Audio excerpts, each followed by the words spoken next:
Welcome to another episode of the Carlito Monroe Show. I'm your host, Carlito Monroe. And before I get started here, all my social media information is on the bottom of the screen. All of them is the same, Carlito Monroe Show. On YouTube, like, share, subscribe, hit the notification bell so you'll be the first to know when I upload new content. I thought about telling another story again. I got a good response from it, decent views from it.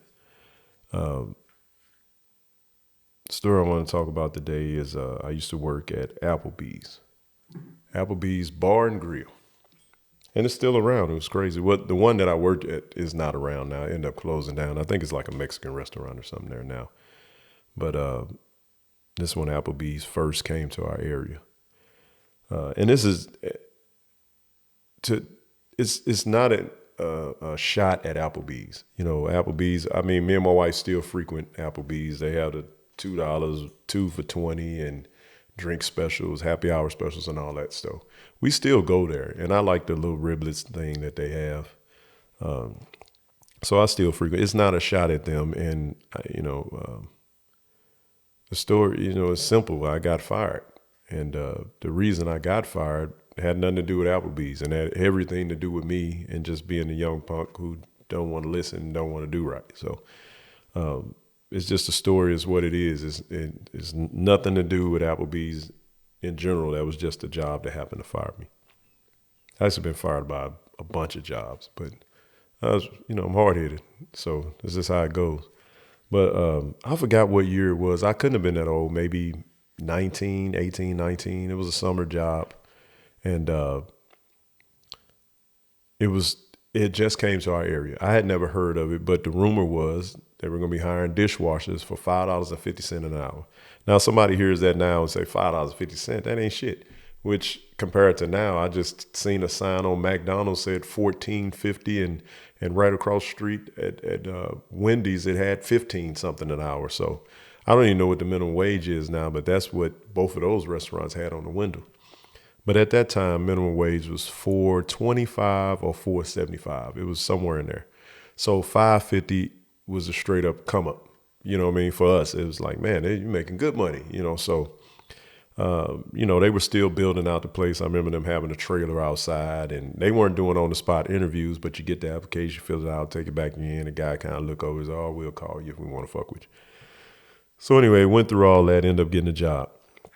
I had at this time, a little vast experience as a dishwasher, because coming in, high school, I didn't know any other jobs to get other than dishwasher. My cousin worked at, I can't think of the name of that place. It was an Italian restaurant. Oh, Spaghetti Factory. My cousin worked at Spaghetti Factory, and he's like, "Yeah, man, I can help you get a job here."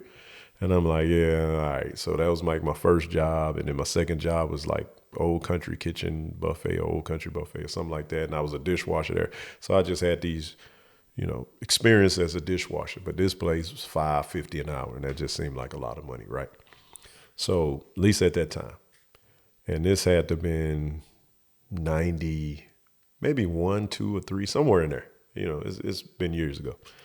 So I get the job, and then you go in there, and we had our training day where everybody was not actually working. They didn't have any customers. We were just going through the motions of how things go. So the dishwashers, they called them GUs for short, but it was an acronym it is an acronym for General Utility. So that's what the GU mean. And they may be still called GUs. I don't know. Next time I go to Applebee's, I'm going to ask, "Hey, do you guys still call dishwashers General Utility?" But they called them General Utility, GU for short, because we didn't solely just wash dishes. You mop the floor, you wiping walls, you go clean the toilets. I mean, you just did all the grunt work. But I mean, we was roughly making $1.25 more an hour. Why wouldn't you? At that time anyway. So it was just a summer gig. So working a job, you start off, I think it was like three or four people doing it. So we're going through the motions, and the very next day they had free food for the customers. So the customers come in, so it was just crowded. And, people would tip, but they didn't have to pay. I mean, they had to pay for their alcohol, but like their food was free, but they only had certain things on the menu that was free. So I remember them having, and they don't have that anymore. I wish they did. It was called an Apple Burger. And it was basically kind of a submarine type cheeseburger that had some patties on it, had the little submarine kind of bread on it and stuff on it. Then they would take a toothpick and stick it in there and then cut it in half. I mean, they was just great. And then working there, you was able to tell the cooks to manipulate it a little different, add an extra piece of meat, extra cheese, just extra stuff and make it extra fire. So we was able to, we could eat up to $7 for free. After that, you had to pay, and alcohol, of course, you had to pay. But we weren't old enough to get it anyway.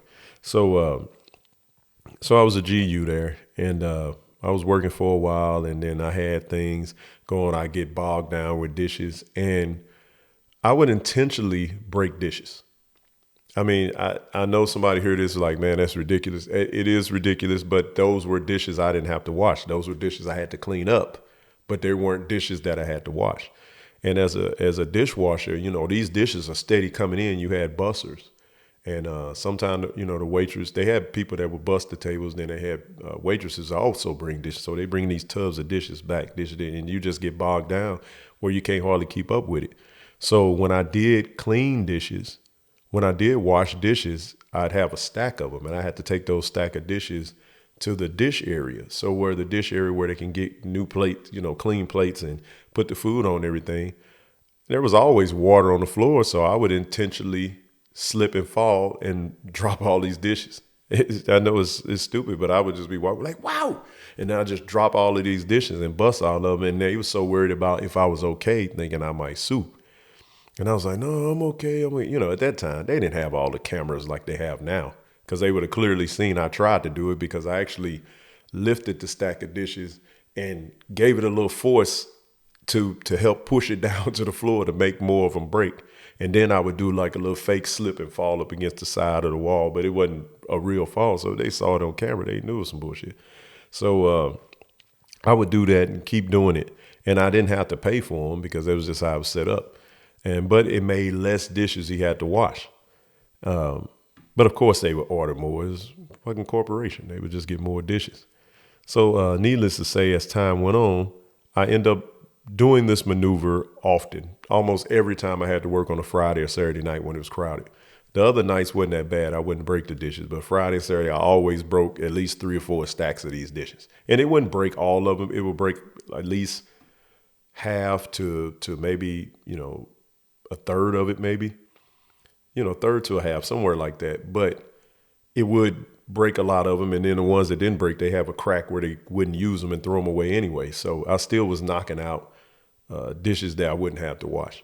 So anyway, I broke these dishes, and one time I did it, and I just pushed it. I did it too much. I came around the corner, I looked behind me, looked ahead of me, the same maneuver, and I'm, wow! And I threw them down, and right when I was doing, the manager just turned around the corner, and he seen me lift the dishes, throw them down like that, because I was looking down, and then I did like a slip and fell on the floor, and he was like, Carlito, what the fuck are you doing? And then I was like, oh man, I fell. He was like, you didn't fucking fall. You tried to throw that shit down. And I was like, man, no, you slipped. You're born to, you're taught that growing up in the hood, and never admit your guilt. Never tell on yourself. Let the investigators investigate. Let those in power that want, that are trying to get you, let them figure it out. Don't do their job for them. So you lie to the end. So I was like, no, that wasn't what I was doing. And he's, no, that's what you were doing. You, God damn it, you're breaking dishes. You've been always breaking dishes. I was like, no, it's slippery right here. And so anyway, I got wrote up. He didn't fire me. I got wrote up. So now my dishes scheme wasn't working anymore. But so Friday, Saturday come up, you can't keep up with it. And it just bogs you down. So I was getting frustrated, and they needed clean dishes to get food out. So now food would be ready, but they don't have the clean dishes to get them out to the customers. So as time went on with that, it kept going on every Friday, Saturday I was working. It was getting later and later, and the dishes are not getting done because he's dragging, I'm dragging. I'm just like, man, I don't care. And so that was the situation they're in. So we both got wrote up for that. Now this is my second write-up, and then they tell me the third one, you out of here.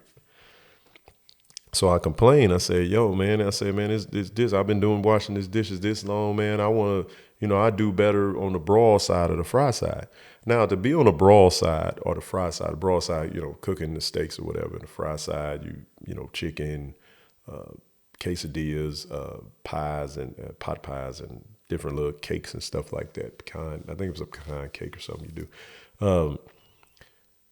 They paid more. Now I was making $5.50, but if I was on the fry side, I'd be making $7.50. If I was on the broiler side, I'd be making $8.50. And I'm like, yo, I need to be over there, but why should I be getting promoted? Yeah, I do a good job washing the dishes, but I was over here breaking dishes. Then I was over here, slowing, going slow, and he could tell that, he's standing there bird dog and watching both of us work. And the other guy was actually trying to hustle. He's just terrible. And, I'm hustling and going through and it's stacking up behind him. He's going slow. Then I just start dragging. Then he be on me because he knew that I could do better. The other guy, he knew that, oh, well, that's just the best he can do. But this, I've seen you do better. You do better. And he just ride me about it. So he ended up writing us both up, though. So anyway, I said, man, if I was on the fry side or something, man, I can do it. And he was like, you know what? I shouldn't do this, but we're going to need somebody, because it was a guy named Julio. I'm not being racist. The guy was Mexican, but that was his name. He was Julio, and he was going to be quitting to go somewhere else. No, Julio was going to the broil side, and there was a guy on the broiler side that was quitting to go to Red Lobster. So he said, we're going to need I'm going to move you to that because I know you can work and, don't let me down. So I basically got promoted. I went to $7.50. I'm like, oh, man, it's great. Meanwhile, I still got 2 write-ups.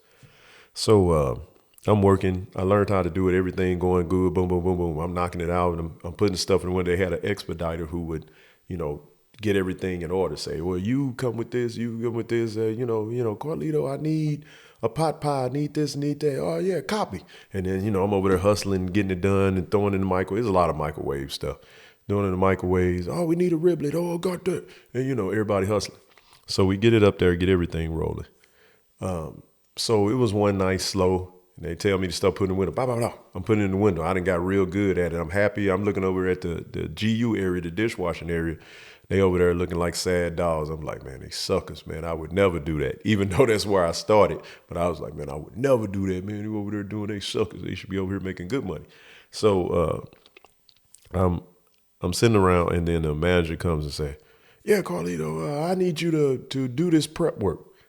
And I was like, well, I'm on the fry side. That ain't my job. He said, well, it's slow now. You can help out the prep people. Now, the prep people would come real early and prep food or whatever. So he wanted me to prep some pot pies. And I was like, man, they already got pot pies. Because I felt like, me being younger, I felt like, hey, my job is this, to cook. My job is not to prep. Prep people prep. Fry side people fry. And that's what I do. I'm not prep. So, but he's telling me, well, it's slow anyway. You can do this and that. So come back here when you, instead of standing there and just looking stupid, come back here and prep some pot pies. So I forgot what it was supposed to be. I think it was like 5 ounces or 6 ounces of the pot pie goop or whatever goes in there. And it wasn't a hard job. You just, put the stuff in the little container of the pot pie and then weigh it. And you weigh out so many of the little containers, just put it in the fire, take a little something out. There's nothing to it. But I didn't want to do it, and I was just being an ass. So I weighed a few of them, then I was just throwing anything in there just to hurry up and get it done. And I did like 3 trays of this shit and threw it in there and put it in the cooler. Now I'm back to the fry side, just standing there not doing anything. And so he comes by and see me standing over there. He was like, hey, you could be working on the pot pies like I told you. I was already, they done. I did them already. He said, they're done? And I was like, yeah, I got like 3-4 trays I did. And then he was like, oh. And he opened the cooler and looked, and he was like, oh, okay, well, that was pretty fast. Good job. And I was like, thank you.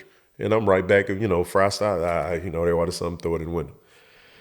So, so the next day, he comes in. He's like, Carlito, I need to talk to you. I said, yeah. And then he gestures me to come back to these pot pies that I weighed. And then he was like, weigh that one. I was like, what, weigh the pop? He's like, yeah, weigh it. I put it on there. It was like a little over 5. And then he was like, well, weigh another one. Because he knew that they weren't right. Then I weighed one, and it was like 8 ounces or something. I weigh another one. I weighed another one. It was like 9 ounces. Then I weighed one, it was like 4 ounces. He was like, you were supposed to weigh these to 5. How come you didn't weigh them then? I was like, I did weigh them. He's like, you couldn't have weigh that one. Then I weighed it. It was like 7 ounces or something. He said, they're all different things. You couldn't have weighed them. I said, well, I didn't say I weighed all of them. He was like, you're fired. You get the hell out of here. And then I was like, no. He didn't say I was fired. No, he said, I should fire you for this. You go home, clock out. That's what he said. I should fire you for this. And then I was like, man, I ain't do nothing. He was like, yeah, you didn't do shit. You got all these trays and they're all off weight. We got to redo them. And I was like, well, it ain't my job, no way. He was like, you clock out. I was like, well, who gonna do the fries? He said, fuck, I can do it. Anybody can do it over there. You clock out. So he made me clock out. And he said, I'll give you a call to decide whether you come in the rest of the week. And then that was telling me like I'm fired. I'm like, oh shit, I might lose this $7.50 job. So he called me. He was like, yeah, I think we need to have a sit down and just talk about things and see, just try to figure out if you really want to work here. I said, I do want to work here. I do want to work here. He said, well, let's come on in and talk about it. And then I'm trying to get it out of him on the phone because I ain't want to drive up there. You know what I'm saying? I ain't have a lot of gas in my car as it is, even though gas was like 99 cents a gallon. You used to put $5 in there and be driving all week. So I was like, nah, man, and just tell me if you're going to fire me, just tell me no. And then he was like, no. He's like, no, it's not. You're not going to necessarily. He's like, being fired is not the situation here. He said, I'm just not sure you want to work here anymore. I said, I do want to work here. So if I'm cool, I'm cool. But if I don't want to get there and you fire me, man, I got gas and all that. He was like, that's just come in. So I fell for it. I came in. He talked to me. And the whole time he talked to me was about how he doesn't feel like I want to work here. And he also feels like he doesn't want me to work here anymore. So I was pissed off. I knocked some shit off the table and he basically told me I was fired. I knocked some shit off the table. And then he ran up on me. And I said, man, don't touch me. I was just being ignorant. I said, man, don't touch me. Man, don't touch you. Better not touch me. He was like, oh, big man, tough guy. He was just saying the usual stuff. And he put me out. And then before I left, he told me I wasn't allowed to go to the Applebee's anymore, like even on my own. But so in a nutshell, that's what it was. It was all me. It was all me why I got fired. Now, that may not be the most entertaining story, but that's just what happened. I was just being a dumbass. I could have weighed that shit. It would have took longer. It was a lot easier just to scoop it and plop it in the thing, but I could have weighed it, right? But I felt like it wasn't my job. And that was a lesson for me to this day as I've gotten older and worked different jobs. And I've been on my job now for years. And I'm not too quick to say things like, well, that's not my job. Because, your job is what that company is. When you work for that company, even if it's not your particular job duty or your particular job title, it's for the greater good. And the greater good is the company that you work for. Because if that company that you work for doesn't exist, they don't exist, and you also don't have a job. Now you're back in the job market trying to find another job. So if more people thought like, well, if you're going to work for somebody, you don't have to put your heart and soul into that company, but you got to give a damn, to a certain degree. You just can't be like, man, I'm just here to work. And if they want me to do some other job that ain't my job, I ain't doing it. I don't care. You kind of just got to look at the bigger picture. And that's something I learned from that particular experience to look at the bigger picture and things that I feel like it's not my job. It's way easier to just say, okay, and do it and get it out the way compared to saying, putting up a whole argument back and forth about how it's not your job and I ain't doing this and I ain't doing that and telling people what you ain't going to do. You telling your supervisor, you telling the owner, you telling the boss or whatever company it be, you telling them what you ain't going to do or what you're not going to do when it's their company that you work for. So I think it was just a growing pains. I think it was a lesson that I needed to learn as a young man, getting older and preparing me to be a part of the workforce. And this goes the same, some people, like if you have your own business, you may look at it like, oh, well, I'll care if it's my business, but if it's somebody else's, I won't care. And that's fine. You can care if it's your business. But then how it goes is Just karma. I'm big on karma. You know, I mean, I'm not a religious person, but I'm huge on karma. It's cause and effect. You worked for somebody at some point and you didn't give a damn about their company. Now you have your own business, your own company, whether it's large or small. Now you have people working for you. Those people ain't going to give a damn about your company. They're going to, you know, they may steal stuff. They may not treat it correctly. That, you know, whatever the case is, but it'll be the payback, and you'll be in that boss or supervisor position where you got to try to make up for the loss or the not giving a fucks of your employees. You know, so I just feel like if you work for somebody or you have your own business, you should care about the business, period. I mean, you're going to care more if it's yours because it's your lifeline on the line, but it could be your lifeline on the line too, working for somebody, because you could be meant to just work for somebody. You could not be an entrepreneur. You may not have that spirit. You may just work for somebody. And if you're working for somebody, it benefits to care about the company, because if it shuts down, that's your lifeline. Now you got to go try to find another job, and you might not find another job that pays as much as this one. So now the new trucks and cars and house that you had at first can't afford it now. You got to downsize, which is nothing wrong with downsizing. You do what you got to do. But just that extra step of give a damn may make the big difference. But that's my story today. That's pretty much how I got fired from Applebee's. It was basically 3 strikes. That was my 3rd strike. I should have just did right, even if it wasn't my job. I should have gave it there. But if you like stories like this, man, I got a gang of stories, being fired, different stories, getting into fights, getting jumped. I got all kind of stories. But you like stories like this, I do reaction videos sometime. I talk about entertainment news periodically if I feel like it's worth talking about, you know. But it's a lot of entertainment news that goes on, and I just look at it like, I don't give a damn about that. You know, so you probably can go to them. But if it's some entertainment news that I care about, I'll report on that or talk about it some. But yeah, please like, share, subscribe. Hit the notification bell so you'll be the first to know when I upload new content. Let's wrap this up. It's your boy, Carlito Monroe. Peace.